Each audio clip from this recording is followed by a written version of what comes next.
Bismillahirrahmanirrahim. Esselamu Aleyküm ve Rahmetullahi ve Berekatuhu. Şu anda Batı Afrika'nın Mali ülkesindeyiz. Burada köyde ihtiyacı olan su kuyusu açılışımıza geldik inşallah.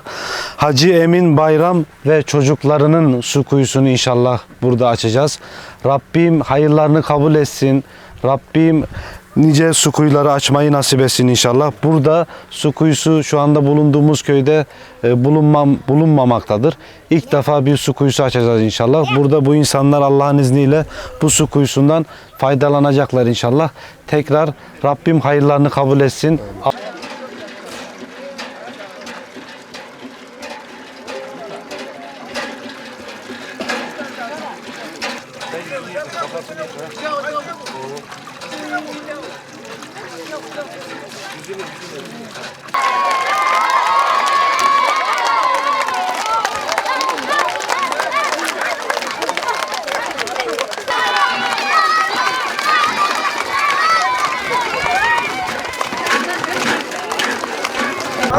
اللهم اجعله صدقة جارية يا حي يا قيوم يا ذا الجلال والإكرام اجعله صدقة جارية وتقبل من المحسنين إحسانهم وصل اللهم وسلم وزد وبارك على نبينا محمد آمين.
Mali'den selamlar.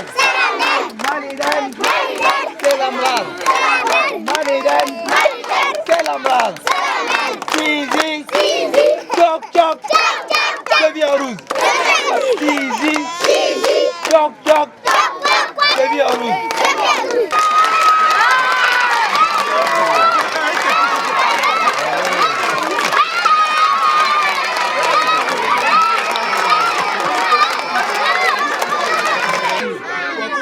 إنك أنت التواب الرحيم.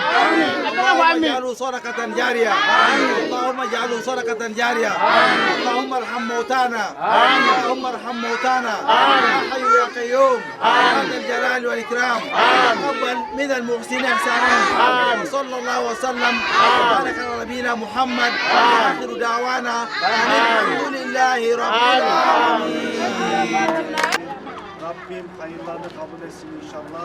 Allah yar ve yardımcılar olsun inşallah. İlk kazmayı vuruyorum inşallah. Bismillah, Allahu Ekber.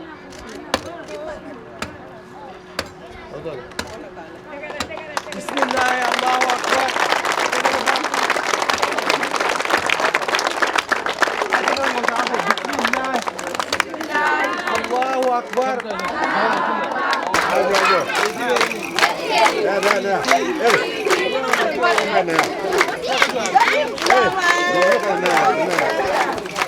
aduna